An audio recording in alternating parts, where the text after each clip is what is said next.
জলজ্জান্ত মানুষ পিটাইয়া মানুষকে দিনে দুপুরে মেরে ফেলতেছে। আফসোসের ব্যাপার, আইয়ামে জাহিলিয়াত নিকৃষ্ট কাফের বেঈমান যখন ছিল, জাহিলি সমাজ ছিল, তখনও আমরা কোনোদিন কোনো কিতাবে জাহিলি যুগের এমন কোন ঘটনা শুনি নাই যে দিনের আলোতে পাথর মাইরা এইভাবে একজন মানুষকে দিনে দুপুরে এইভাবে মেরে ফেলে। এত বড় নিকৃষ্ট জানোয়ার পৃথিবীর ইতিহাসে আর কখনো হয় নাই। এত বড় জানোয়ার, এত বড় কুত্তা পৃথিবীতে আর কোনোদিন জন্ম নেয়। মানবতা কোথায় নেমে গেছে? হায় রে দল, হায় রে ক্ষমতা, হায় টাকা, হায় চাঁদা। ঢাকা এত দরকার হয়ে গেল।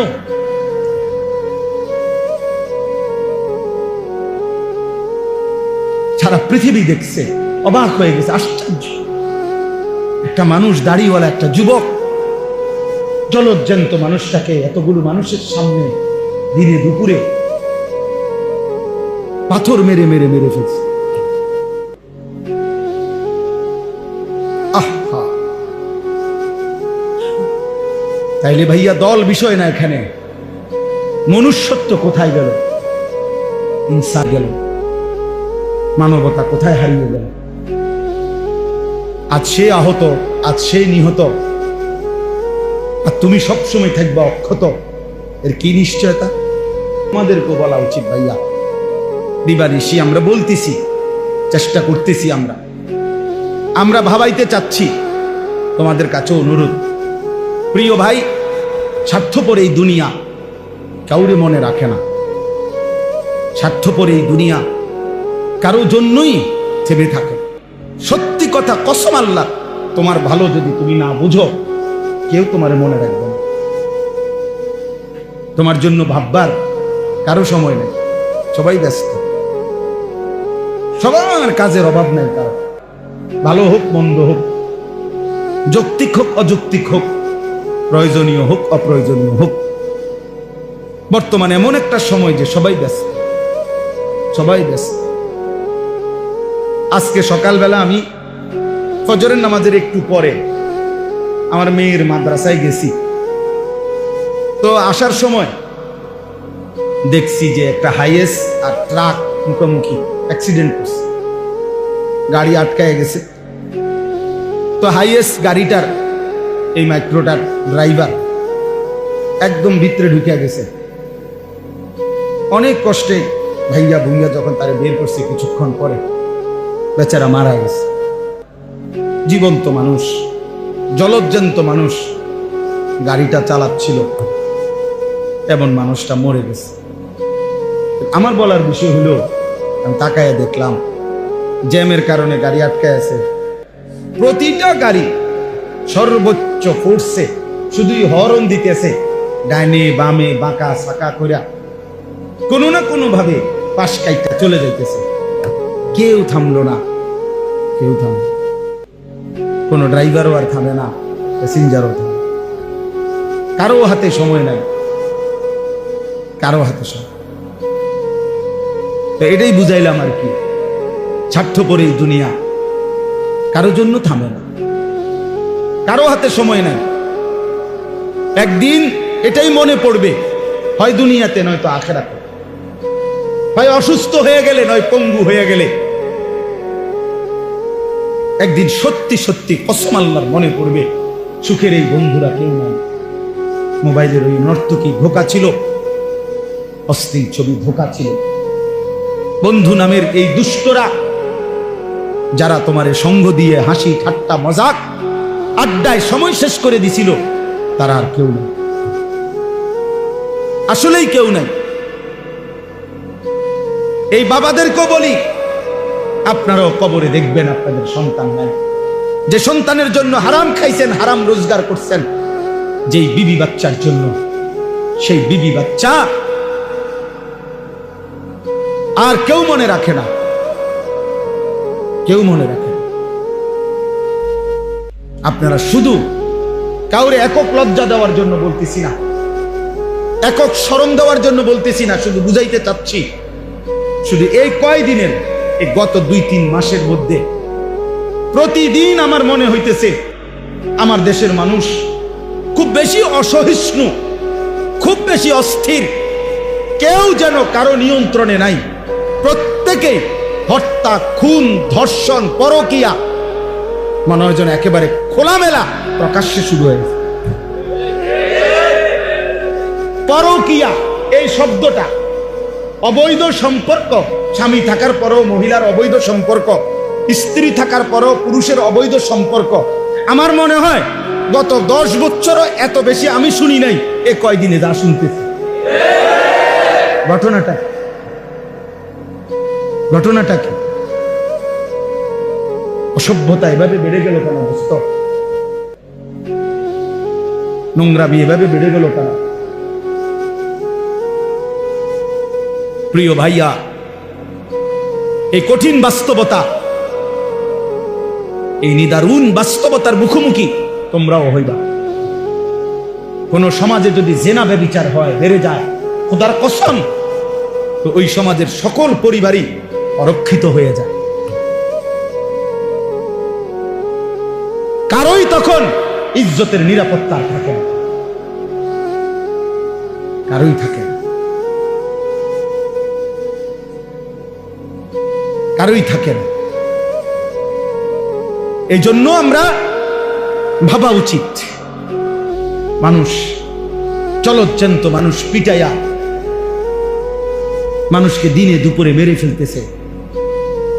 আফসোসের ব্যাপার, আইয়ামে জাহিলিয়াত নিকৃষ্ট কাফের বেঈমান যখন ছিল, জাহিলি সমাজ ছিল, তখনও আমরা কোনোদিন কোনো কিতাবে জাহিলি যুগের এমন কোনো ঘটনা শুনি নাই যে দিনের আলোতে পাথর মাইরা এইভাবে একজন মানুষকে দিনে দুপুরে এইভাবে মেরে ফেলে।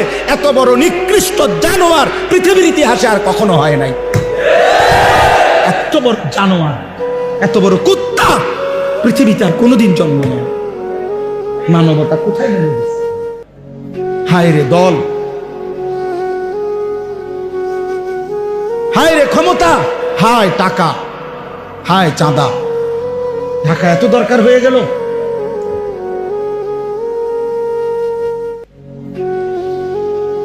সারা পৃথিবী দেখছে, অবাক হয়ে গেছে, আশ্চর্য। একটা মানুষ, দাড়িওয়ালা একটা যুবক, জলজ্জান্ত মানুষটাকে এতগুলো মানুষের সামনে দিনে দুপুরে পাথর মেরে মেরে মেরে ফেলছে। আহা, তাইলে ভাইয়া দল বিষয় না, এখানে মনুষ্যত্ব কোথায় গেল? ইনসান গেল, মানবতা কোথায় হারিয়ে গেল? আজ সে আহত, আজ সে নিহত, আর তুমি সবসময় থাকবা অক্ষত, এর কি নিশ্চয়তা?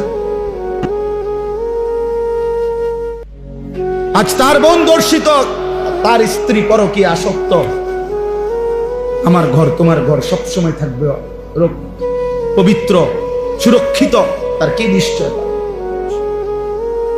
তার কি নিশ্চয়তা? দোস্ত আমার, বন্ধু আমার, বাবা আমার, প্রিয় সাথী আমার, নওজোয়ান, সবাই মিলে ভাবো, আগামী পৃথিবী তোমরা বাঁচতে হবে, এই সমাজ নিয়েই তোমরা চলতে হবে। আরে তুমি থাকতে তো হইব, এই সমাজে বাঁচতে তো হইব। তুমি তো সম্পূর্ণ নিজেকে আলাদা করলে জীবন চলবে না। সমাজবদ্ধ মানুষ না থাকলে মানুষের জীবন চলবে না, কারণ একা মানুষ সব কাজ সমাধা করতে পারে না। আমি চলতে হইলে আমার ড্রাইভার লাগবেই, জীবন চলার পথে আমার দোকানদার লাগবেই, কাস্টমার লাগবেই, প্যাসেঞ্জার লাগবেই। সমাজের মানুষ যদি কেউ উপার্জন না করে, কেউ কৃষি না করে, বিভিন্ন রকমের কাজে যদি বিভিন্ন জন জুড়ে না থাকে, একটা সমাজ অচল হয়ে যাবে। তাইলে এই সমাজ আমরা বাঁচতে হবে, এখানে আমরা বড় হইতে হবে, এখানে আমাদের সন্তানরা বড় হবে, এখানে তোমরাও আগামী দিনে এই যে কয়জন ছেলে বসছো, বাবা তোমাদের কাছে অনুরোধ করি, প্রিয় ভাই, তুমি একা হইলেও ভাইব্য আমার এই কথাটা, তুমি তো এই সমাজ থেকে আলাদা না।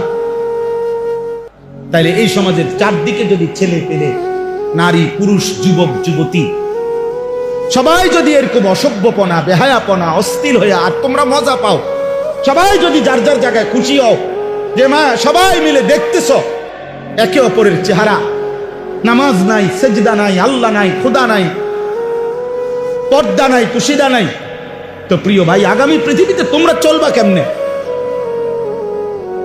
তোমরা বাঁচবা কেমনে? কেমনে বললে বুঝবে? কি ভাষায় বললে বুঝবে? কি ভাষায়?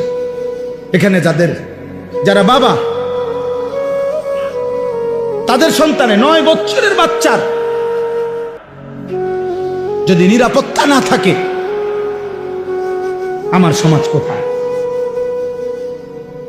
বলে 9 বছরের বাচ্চার যদি নিরাপত্তা না থাকে, তাকে যদি এত বড় জুলুমের শিকার হইতে হয়, আমার সমাজ কোথায় নেমে গেছে? বলে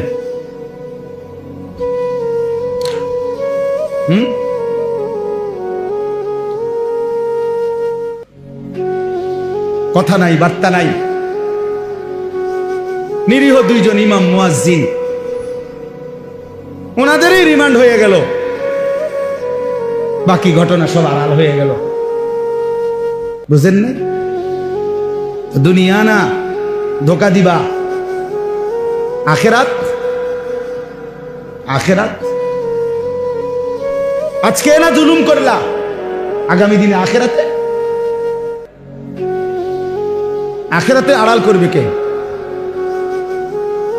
এই জন্য আমি আমার কথা এতটুকুই, প্রত্যেকের কাছে ছেলেরা, বাবারা নিজের দিকে আরেকটু যত্নবান হও। ছেলেরা তোমরাও বাবা আরেকটু যত্নবান হও।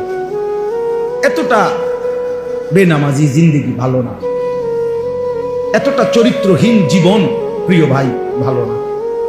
এত নারী, এত ছবি, এত উলঙ্গ দৃশ্য, এত বেহায়াপনা প্রিয় ভাইয়া সুখ আনবে না, স্বস্তি আনবে না, তৃপ্তি আনবে না। দিনের পর দিন তোমাদের অনেক ছেলে কোনোদিন 5 ওয়াক্ত নামাজ পড়ো না, মুসলমানের বাচ্চা হয়ে প্রিয় সন্তান, এত মন্দ হওয়ার কথা।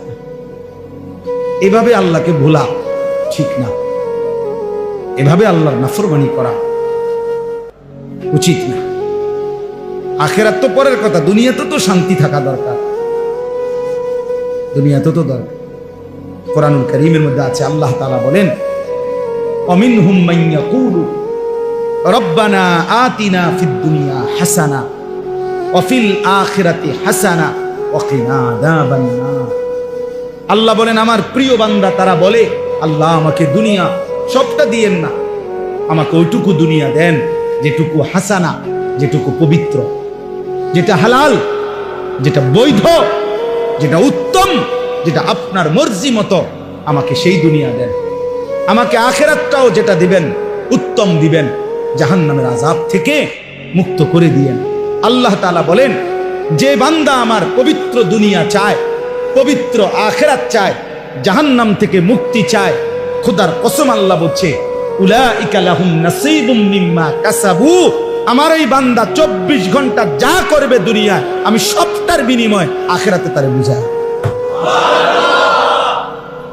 পয়সা যেটা দিল নেকি দেব, পরে বাজার করলো নেকি দেব, ওই ব্যবসা করলো নেকি দেব, ও স্বামী স্ত্রীর মিলন করলো নেকি দেব, ও সন্তানাদি লালন পালন করলো নেকি দেব।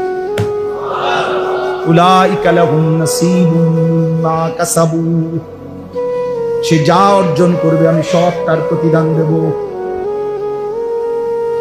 কারণ সে আমার কাছে চাইছে, ব্যবসা হোক, বাজার হোক, সংসার হোক, স্ত্রী হোক, সন্তান হোক, জীবনে আমার কাছে সে পবিত্রতা চাইছে, হালাল চাইছে, হালাল চাইছে।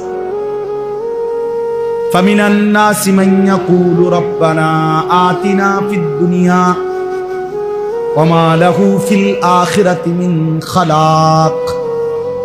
রব্বুল আলামিন বলেন, আর যেই মানুষটা বলে যে আল্লাহ আমারে যা দিবেন শুধু দুনিয়ায় দেন। অনেক মানুষ যে শুধু দুনিয়াই চায়, হালাল হারামের দরকার নাই, হুজুর 100 টাকা দিছি, দোয়া করে দেন আমার ব্যবসাটার মধ্যে আল্লাহ যেন বরকত দেয়। এখন ব্যবসার পদ্ধতি কি, হালাল না হারাম? পণ্যটা কি হালাল না হারাম, বেচা কিনার সিস্টেমটা কি হালাল না হারাম, মালিকের লগে কোম্পানির লগে চুক্তি যে হইতেছে, টাকা যে সুদ করতেছে, কোনটা হালাল কোনটা হারাম এর কোনো চিন্তাও নাই, বাস বিচারের কোনো খবরও নাই, শরীয়ত মাসআলা জানার কোনো প্রয়োজনও নাই। শুধু দাবি একটাই, হুজুর দোয়া কইরা দেন আমি যেমনে ব্যবসা করতেছি আল্লাহ যেন আমার এমনি বরকত দিয়া দেন। শেষ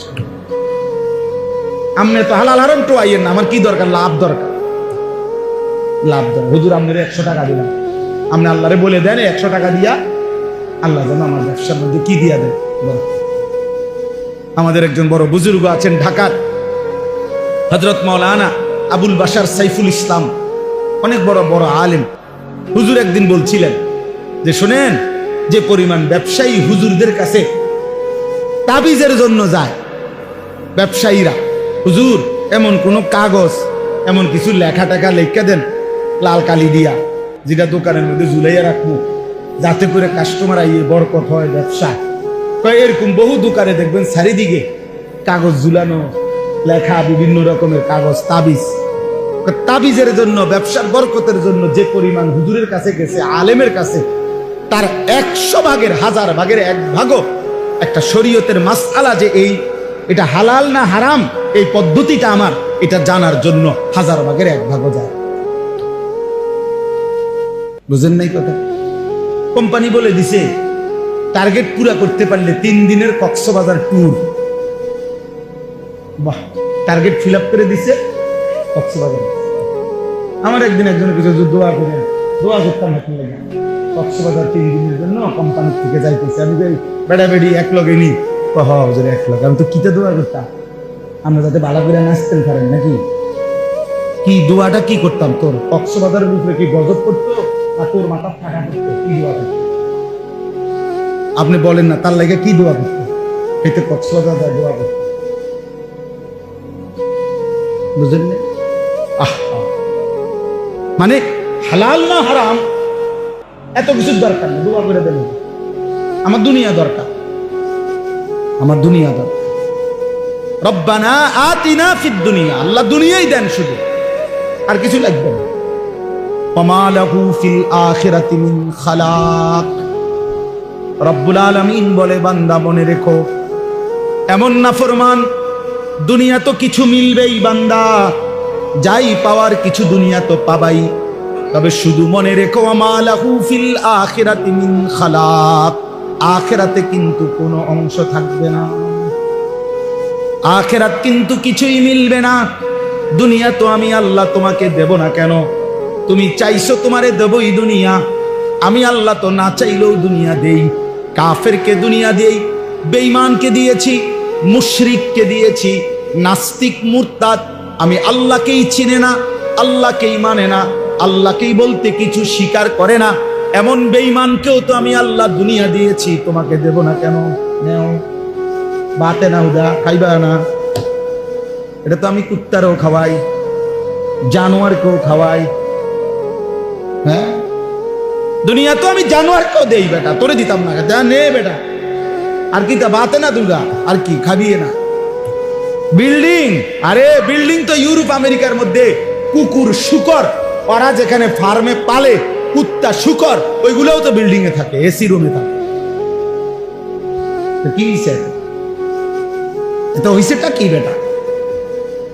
এসি গাড়ি, এটা তো জানোয়ারও চলে ইউরোপের মধ্যে। আমার একজন পরিচিত আমারে বলছে, জাপানে থাকে, যে হুজুর আপনার এইসব প্রাইভেট কারে আমরা জাপানে ছাগল টানে, ছাগল টানে, ছাগল। আমি যদি বলি ভাই সব বক্তা জানেন তো প্রাইভেট কারে আসছি, ছোটখাটো বক্তা মনে করেন না, আরেকতে কইব হুজুর প্রাইভেট কারে ছাগল টানে, বেটাগিরি কি তা? মানে এটার মধ্যে কি ফুটাগিরি কি বলেন না? এটা তো জানোয়ারও চলে।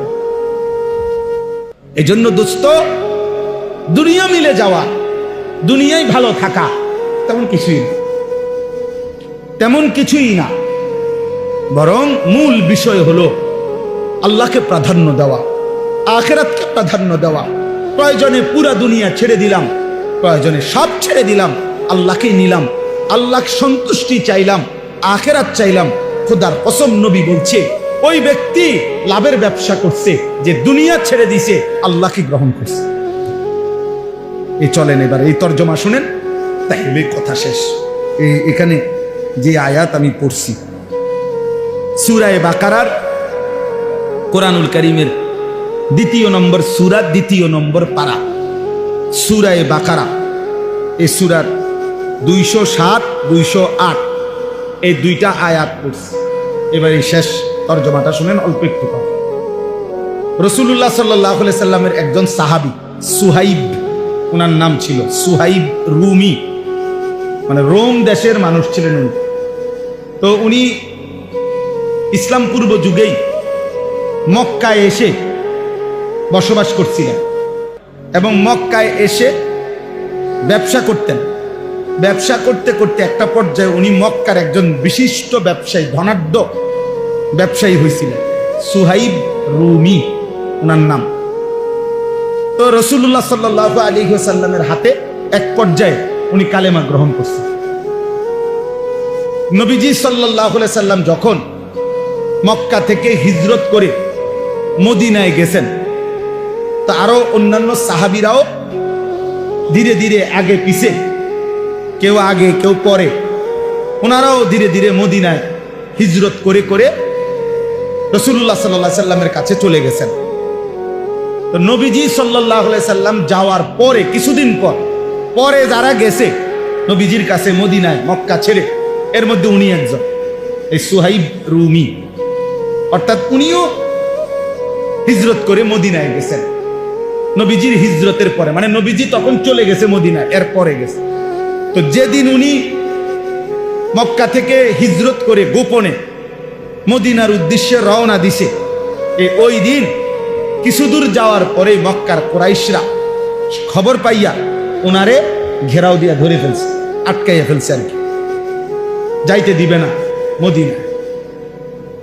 এই তখন তাফসীরের মধ্যে আছে, আমি এই আয়াতের জন্য কইতেছি আর কি কথা। তো তাফসীরের মধ্যে আছে এই সাহাবী উনি একজন তীরন্দাজ সাহাবী ছিলেন, মানে সাহাবীদের মধ্যে সবচেয়ে বেশি তীর ছুটতে পারতেন, কাফেরদের তীরন্দাজ উনি একজন পারদর্শী ছিলেন। তো ওনার কাঁধের মধ্যে যেই ধনুক তীর ছিল, উনি কাফের কুরাইশদেরকে দেখাইয়া বলছে, দেখো তোমরা সবাই জানো আমি মক্কার সেরা তীরন্দাজদের একজন, কাজেই ইচ্ছা করলেই তোমরা আমার কাছে এখন আসতে পারবা না। আমি যতক্ষণ পর্যন্ত আমার কাছে তীর আছে অতক্ষণ আমি একজন একজন করে গাইতালাম, হ্যাঁ, কাজে আমার কাছে আসতে পারতাম। এরপরে যদি আমার তীর শেষ হয়ে যায়, এরপরে আমার কোমরে তরবারি আছে, এই দেখো আমি তরবারি চালনা তো অভিজ্ঞ, তোমরা জানো। এরপরে আমি তরবারি দিয়ে তোমাদের সাথে যুদ্ধ করব, সেখানেও তোমাদের বহু লোক হতাহত হবে, হ্যাঁ। এরপরে যদি তোমরা আমারে ধরতে পারো, কাজেই এত অল্পতেই আমারে তোমরা ধরতে পারবা না, আটকাইতে পারতা না, তোমাদের অনেক ক্ষতি হবে।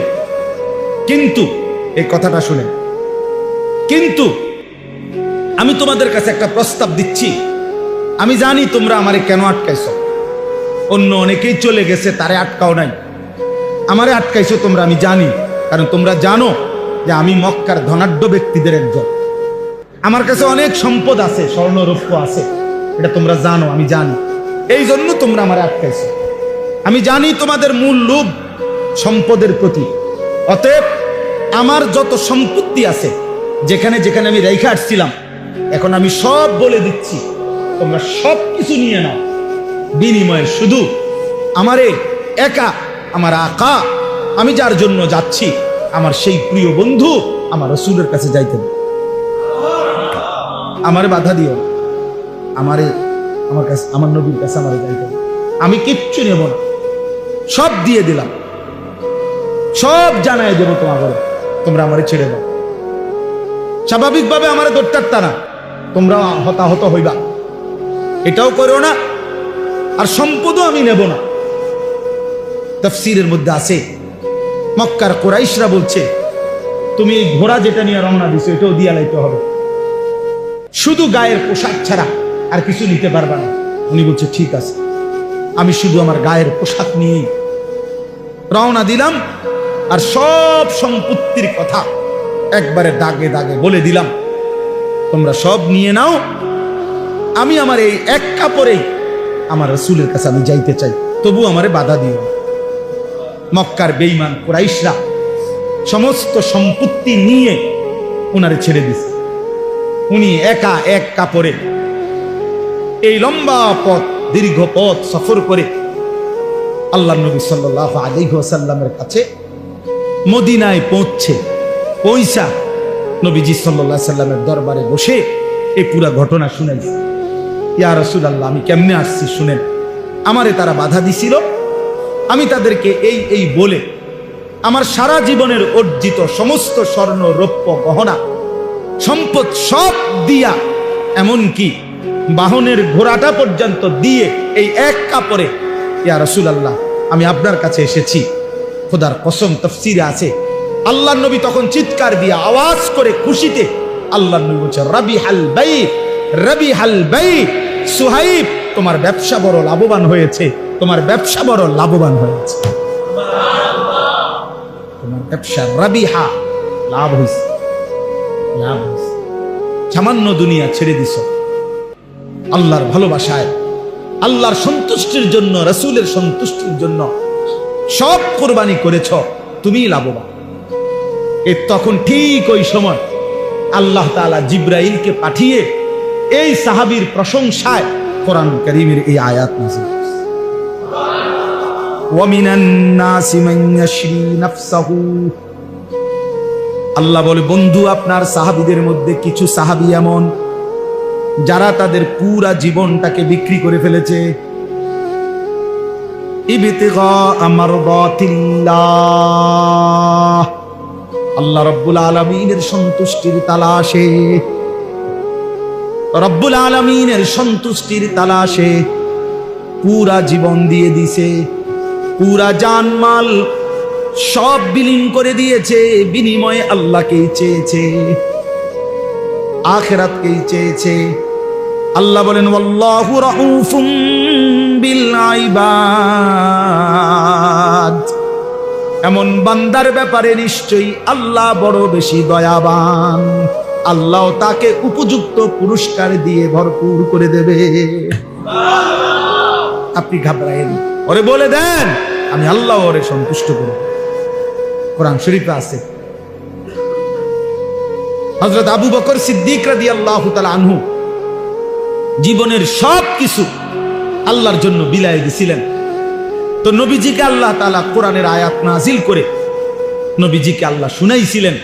লম্বা সূরার মধ্যে আছে লাস্টে, ওয়ালা সাউফা ইয়ারদা, আল্লাহ নবীজিকে বলছে, বন্ধু আপনার সাহাবী আবু বকরকে বললেন আপনি তারে খুশি করার দরকার নাই, আমি আল্লাহ নিজে হাসরের ময়দানে আপনার আবু বকরকে আমি খুশি করে দেব। ওয়ালা সাউফা ইয়ারদা ওয়াল লাইলি ইযা ইয়াগশা, এই সূরার শেষে আমি তাকে খুশি করে দেব। তো আল্লাহ তাআলা এখানেও বললেন, বন্ধু আমি বললাম আমার সন্তুষ্টির জন্য আপনার এই সাহাবী নিজের সব দিয়ে দিছে, তার পুরা জীবন বিক্রি করে দিছে, বিনিময়ে আমি আল্লাহকে গ্রহণ করছি। এই জন্য দোস্ত, এই জন্য প্রিয় ভাই, আমি কিংবা তুমি, জওয়ান কিংবা বুড়ো, আমাদের প্রত্যেকের জীবন মূলত আল্লাহর জন্য, আখিরাতের জন্য।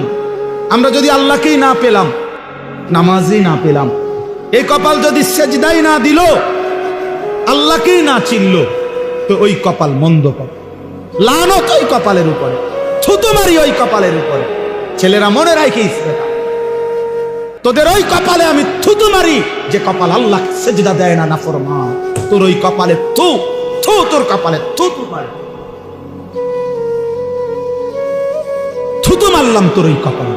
তুই ভাত খাস, খা বেটা, তুই শুধু ঘুম যাস, পেশাব পায়খানা করস, রাস্তার জানোয়ারের দিকেও তাকাইস, ওই জানোয়ারও খায় আর ঘুমায় আর পেশাব পায়খানা। যা ভাতে খাবেন, অসুবিধা নেই, খা বেটা। আর কি, এই তো দুনিয়া, এই তো দুনিয়া। আল্লাহকেই ভুললা গেলা, সেজদাকেই ভুলে গেলা, নামাজকেই ভুলে গেলা। মালিককেই ভুলে গেলাম। জীবনে চিনলা কি আর শিখলা কি, বুঝলাই কি? এই আকল, এই দেমাগ, এই চোখ, এই কান, এই দিল, এটা দিয়ে আর মানুষ হয়ে লাভ কি? যে দিল আল্লাহ চেনে না, যে কান আল্লাহর কথা শুনে না, যে কপাল আল্লাহকে সেজদা দেয় না, যে চোখ আল্লাহর কুদরত দেখে না, খোদার কসম এই কোরআন আল্লাহ তাকে বলছে উলাইকা কাল আনআম, ওইটা জানোয়ার জানোয়ার জানোয়ার জানোয়ার জানোয়ার।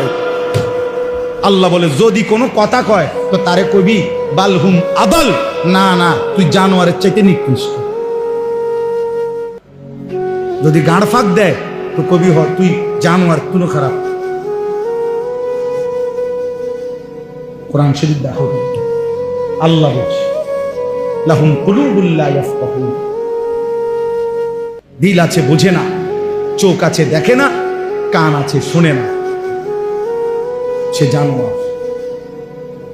আল্লাহ বুঝতাম একটা ছেলেই বদলায়, একজন, তাইলেও আমাদের কষ্ট সার্থক ইনশাআল্লাহ। একজনই বদলায়। বড় মজমা দিয়া করবা কি? বৃষ্টি না হইলে আরো বড় মাহফিল হইতো, আরো বড় মাহফিল হইলে আরো বেশি বুট বেচা হইতো, হ্যাঁ আরো চটপটি বালা বেচা হইতো। আরো বড় মাহফিল হইলে খেলনা, বাঁশি, প্যাঁপু এগুলো আরো বেশি বেচা কেনা হইতো। এই তো মানে আরো বড় মাহফিল দিয়ে কি হবে? হ্যাঁ 50,000 লোক দিয়ে কি হবে? হেদায়েতের জন্য 50,000 কিংবা 5 জন, এটা কোনো কথা নেই।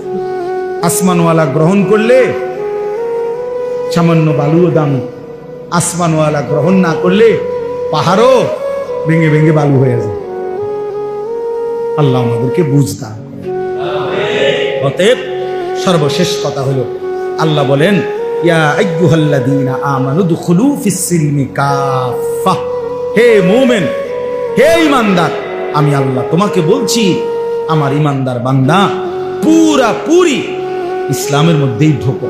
শান্তি, কামিয়াবি, ইজ্জত, মর্যাদা, সম্মান ইসলামের মধ্যে, আল্লাহকে মানার মধ্যে। আমরা কিতাবে পড়ছি হযরত ওমর রাদিয়াল্লাহু তাআলা আনহু এরকম মসজিদের মিম্বরে বসে, ওমর যখন অর্ধ পৃথিবীর বাদশাহ খলিফা, তখন তিনি বলতেন সাহাবীদেরকে, যে সাহাবারাদেরকে, ভাইয়ারা, যে বন্ধুরা শোনো, আমি সেই ওমর ইসলাম পূর্ব যুগে যে একজন মহিলার বকরি চড়াইতাম ভাড়ায়, পারিশ্রমিকে একটা মহিলার ছাগল বকরি চড়াইতাম আমি। তো আমি এত বোকা ছিলাম যে কোনোদিন ওই মহিলার বকরিগুলা সন্ধ্যাবেলায় গুইন্না, যতটা সকালে নিছিলাম অতটা বিকালে আইসা গুইন্না বুঝাইয়া দিতে পারতাম না। আমার 4-5টা বকরি ডেলি হারাই লেতাম। কয়টা ছাগল গুইন্না ঠিক করে কয়টা নিছিলাম, কয়টা ফিরে এলে, এটা আমি পারতাম না। আমি এত বোকা ছিলাম, ছাগলটা গুইন্না রাখতে পারতাম না। আমি সেই ওমর, ইসলাম আমাকে এতটা ইজ্জত দিছে আজ আমি আধা জাহানের বাদশাহী করি। যে কয়টা ছাগল ঠিক রাখতে পারতাম না, সে আজকে অর্ধ পৃথিবী বাদশাহী। তিনি বলছেন ইসলাম আমাকে দামি বানাইছে, রাসূলের অনুসরণ আমাকে দামি বানাইছে, নয়তো আমি সেই মক্কার মহিলার বকরি চড়ানো রাখালি থাকতাম, অখ্যাতই থাকতাম। আজ ইসলাম আমাকে দামি বানাইছে, আল্লাহর দ্বীন আমাকে দামি বানাইছে। এজন্য আল্লাহ বলছে পুরা ইসলামের আল্লাহকে দ্বীন মানো। এজন্য ছেলেরা নামাজ পড়ো, ছেলেরা আখলাক সুন্দর করো, বাবারা হালাল উপার্জন করেন, হারাম রোজগার করেন। বুড়া মিয়ারা শেষ বয়সটা বিড়ি, সিগারেট, সাদওয়ানের গপ আর বন্স বিড়িতে শেষ করেন না, আল্লাহর জিকিরে শেষ করেন, আল্লাহকে ডেকে শেষ করেন হায়াত। ওয়ালা তাত্তাবিউ খুতুওয়াতিশ শাইতান, আল্লাহ তাআলা বলেন কোনোভাবেই শয়তানের পথ, শয়তানের কদম অনুসরণ করো না। প্রতিটা গুনাহই শয়তানের পথ, সেখানে যেও না। ইন্নাহু লাকুম আদুউম মুবিন, নিশ্চয়ই শয়তান তোমাদের প্রকাশ্য শত্রু। অর্থাৎ শয়তানকে যদিও দেখা যায় না, প্রত্যেকটা গুনাহই শয়তান, প্রত্যেকটা নাফরমানি, প্রত্যেকটা মন্দ চিন্তা এটাই শয়তান। কাজে এটা স্পষ্ট, শয়তান কোনটা, যেটা গুনাহ এটাই শয়তান, যেটা গুনাহ এটাই কি শয়তান। এই জন্য আল্লাহ বলছে নিশ্চয় শয়তান প্রকাশ্য শত্রু। মানে যদিও শয়তান আমাদের কাছে মনে হয় সে তো দেখি না আমি, না না, প্রতিটা গুণেই এটা কি শয়তান, এটা তো প্রকাশ্যই। এই জন্য ভিন নারীর হাসি এটা প্রকাশ্য দেখা যায়, এইটাই শয়তান। হারাম ছবি এটাই শয়তান। তোমার অসৎ বন্ধু যে তোমার নারী ছবি অশ্লীল দৃশ্য দেখায়, আল্লাহর কথা ভুলায় দেয়, ওইটা বন্ধু না, এটাই শয়তান, এটাই শয়তান। এর উপরেই শয়তান সওয়ার আছে। মানুষ যেরকম যারা জিনের সালাম দেয়, তারা কোনো মানুষের উপরে জিন আনে। অনেক জিন সালাম দেয় না অনেকে, আলগা জিন আই, এরা জিন কোন একটা কিসের উপরে আসে, মানুষের উপরে আসে। তাদের এরকম কোন মানুষের উপরে তারা কি আনে, কথা বলে মনে হয় যেন হেইতে, আসলে না জিনে কথা, জিনে কথা বলে। এই জন্য আল্লাহ তাআলা বলছে নিশ্চয় শয়তান প্রকাশ্য শত্রু। আল্লাহ আমাদের সবাইকে শয়তানের কুমন্ত্রণা থেকে হেফাজত করতে। আমরা ইনশাআল্লাহ এই রাত গভীরে চলো বাবা ভাই সবাই আমরা নিয়ত করি যে নিজের ভালো, নিজের কল্যাণ, নিজের আখিরাত ফিকির করবো ইনশাআল্লাহ। ছেলেরা বাবা কষ্ট করছো ভাই, গরমের মধ্যে আমরারও কষ্ট হয়েছে, সবাই মিলে আমরা সবর করছি। এত রাত অবধি সিজনের বড় মাহফিলও মানুষ এতক্ষণ বসে থাকে না, আপনারা কষ্ট করছেন, ছেলেরা অনেক সবর করছেন। আমি সবাইরে মোবারকবাদ জানাই। আল্লাহ সবাইকে এই ত্যাগ, এই কষ্টের উত্তম বিনিময় দান করেন। আল্লাহর জন্যই আমরা বসছি, ঠিক না? আল্লাহর জন্য। আল্লাহ তাআলা এই মজমা, এই মাহফিল কবুল করে। আমার আসলে মনে ছিল না, এনে আসছি আর আমি দেখে চিনছি যে আমি আরেকবার আসছি এখানে, আগেও মাহফিল করি। আইসা তখন ভালো লাগছে যে ছেলেদের সাথে আমি এনে দাঁড়ায় দাঁড়ায় কথা বলছিলাম অনেকগুলো ছেলের সাথে একসাথে। পরে আমার মনে হয়েছে আল্লাহ তাআলা এই আলোকিত যুব সমাজকে বাস্তবিক অর্থেই এই সমাজ, এই দেশ, এই জাতির জন্য আলোকিত করে দেয়। আল্লাহ আমাদের সবাইকে কবুল করে। আলহামদুলিল্লাহ।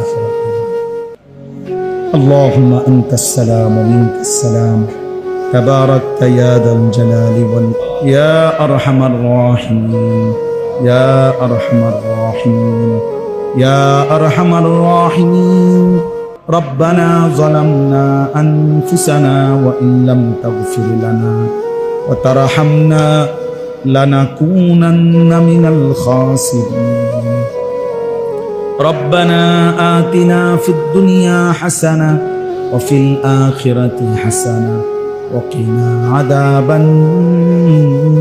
النار رب ارحمهما كما ربياني صغيرا ربنا هب لنا من أزواجنا وذرياتنا قرة أعين وجعلنا للمتقين إماما أي الله رب العالمين পরওয়ারদিগার আলম গুনাহগার গোলাম রাত অর্ধেক পার হয়ে গেছে অন্ধকার গভীর রজনীতে বৃষ্টি মুখর পরিবেশে আপনার ঘরের মধ্যেই মাওলা এতটা লম্বা সময় ধরে বসেছিলাম মাওলা আপনার কথাই শুনতেছিলাম আখিরাতের ভয় হচ্ছিল জাহান্নামের ভয় পাচ্ছিলাম মাওলা কবরের ভয় হচ্ছিল মাওলা আখিরাতের কথাই মনে পড়ছিল মাওলা রাত গভীরে মাওলা গুনাহগার গোলাম হাত উঠিয়ে মাফ চাইলাম আপনি মাফ করে দেন আল্লাহ মাফ করে দেন মাফ করে দেন মেহেরবান মাওলা মাফ করে দেন আর কিছু দেন আর না দেন মাফ তো করে দেন মাওলা মাফ করে দেন আযাব দিলে আপনার কোনো লাভ নাই মাফ করে দিলে আপনার কোনো ক্ষতি নাই মাফ করে দিলে আপনার কমবে না মাফ না পেলে আমাদের উপায় থাকবে না আপনি তাড়িয়ে দিলে আশ্রয় মিলবে না আপনি ফিরিয়ে দিলে ঠিকানা মিলবে না মাওলা আল্লাহ আপনি মাফ করে দেন আপনি মাফ করে দেন আয় করিম আপনি মাফ করে দেন আয় রহমান আপনি মাফ করে দেন আয় রহিম আপনি মাফ করে দেন হাসবুনাল্লাহু ওয়া নি'মাল ওয়াকিল হাসবুনাল্লাহু ওয়া নি'মাল ওয়াকিল, হাসবুনাল্লাহু ওয়া নি'মাল ওয়াকিল, লা ইলাহা ইল্লা আনতা সুবহানাকা ইন্নী কুনতু মিনাজ জালিমিন, ইন্নী কুনতু মিনাজ জালিমিন, ইন্নী কুনতু মিনাজ জালিমিন। আয় আল্লাহ, আপনি মাফ করে দেন, আয় আল্লাহ, আপনি মাফ করে দেন। সমস্ত কবরবাসীদেরকে মাফ করে দেন, মাকে মাফ করে দেন, বাবাকে মাফ করে দেন, দাদা দাদি নানা নানিকে মাফ করে দেন, চাচা মামা ফুফা খালুকে মাফ করে দেন, চাচি মামি ফুফি খালাকে মাফ করে দেন, শ্বশুর শাশুড়িকে মাফ করে দেন, আত্মীয় স্বজনদেরকে মাফ করে দেন, বিবিকে মাফ করে দেন, ছেলে মেয়েদেরকে মাফ করে দেন, ভাই বোনদেরকে মাফ করে দেন, দোস্ত আহবাবদেরকে মাফ করে দেন, বন্ধু স্বজনদেরকে মাফ করে দেন। আল্লাহ, প্রতিটা মুমিনকে মাফ করে দেন, প্রতিটা ঈমানওয়ালাকে মাফ করে দেন, সমস্ত কবরবাসীদেরকে মাফ করে দেন। কিয়ামত পর্যন্ত কবরের আযাব মাফ করে দেন, কবরগুলোকে জান্নাতের টুকরা বানিয়ে দেন, আপনার নূরের রহমত দ্বারা ভরপুর করে দেন। আল্লাহ, আমরা যারা বেঁচে আছি মাওলা, আমাদের আগামী জিন্দেগি আপনি সুন্দর করে দেন, ঈমান আমল দান করেন, ইজ্জত আফিয়ত দান করেন, তাকওয়া তাহারত দান করেন, হিম্মত ইস্তেকামত দান করেন, সেজদাওয়ালা কপাল বানিয়ে দেন, কাঁদনেওয়ালা চোখ বানিয়ে দেন, জিকিরওয়ালা জবান বানিয়ে দেন, মোহব্বতওয়ালা দিল বানিয়ে দেন, সুন্নাত বন্দিগিওয়ালা জীবন বানিয়ে দেন। মাওলা, কিশোর যুবক এই ছেলেগুলোকে নামাজি বানিয়ে দেন, নামাজি বানিয়ে দেন, এদের চুল সুন্দর করে দেন, এদের চেহারা সুন্দর করে দেন, এদের আখলাক সুন্দর করে দেন। নারীর আসক্তি থেকে হেফাজত করেন, মদের আসক্তি থেকে হেফাজত করেন, জুয়ার আসক্তি থেকে হেফাজত করেন, মোবাইলের আসক্তি থেকে হেফাজত করেন। আল্লাহ, অশ্লীলতা বেহায়াপনা থেকে হেফাজত করেন। আল্লাহ, ছেলেদেরকে আগামীর ইসলামের জন্য কবুল করে নেন, দাজ্জালের মোকাবেলায় কবুল করে নেন, মাহাদির পক্ষে আল্লাহ আপনি কবুল করে নেন। আলোকিত সুন্দর সমাজ গড়বার জন্য হিম্মত দান করেন, ইস্তেকামত দান করেন, এগিয়ে যাওয়ার মতো তৌফিক দান করেন। বাবা চাচা বয়স্কদেরকে আরো বেশি নেক আমলের তৌফিক দান করেন, বাকি হায়াতে বরকত দান করেন। মা বোনদেরকে পর্দা পুশিদা দান করেন, উলামায়ে কেরাম আইম্মায়ে কেরামকে উম্মতের ফিকির দান করেন, কওম ও মিল্লাতের ফিকির দান করেন, মানুষের দরদে দরদি হওয়ার তৌফিক দান করেন। অসুস্থ বিমারি যারা শিফা করে দেন, কামাই রুজিতে হালাল বরকত দান করেন। প্রবাসী আল্লাহ বিদেশের জমিনে আল্লাহ প্রতিনিয়ত তারা দোয়া চায় মাওলা, আল্লাহ ঈমান আমলের সাথে রাইখেন মাওলা, ঈমান আমলের সাথে রাইখেন মাওলা, সুস্থতার সাথে রাইখেন মাওলা, হালাল রুজি রোজগার করবার তৌফিক দান করেন। প্রবাসীর বিবি বাচ্চাকে নামাজি বানায় দিয়েন, চরিত্রবান বানায় দিয়েন। আল্লাহ, আমাদের প্রত্যেকের আয় রোজগারে বরকত দান করেন, আমার দেশের উপরে রহমত বরকত নাজিল করেন, সারা পৃথিবীর মজলুম মুসলমানদেরকে বিজয় দান করেন, রেহাই দান করেন। আল্লাহ, যুবকদের এই ইন্তেজামের মধ্যে বরকত দান করেন, মসজিদ খানা কবুল করে নেন। ইমাম, মুয়াজ্জিন, খতিব, কমিটি, মুসল্লি সকলকে কবুল আর মনসুর করে নেন। রব্বিল হামহুমা কামা রব্বায়ানি সগীরা। সুবহান রাব্বিকা রব্বিল ইজ্জাতি আম্মা ইয়াসিফুন ওয়া সালামুন আলাল মুরসালিন ওয়ালহামদুলিল্লাহি রাব্বিল আলামিন।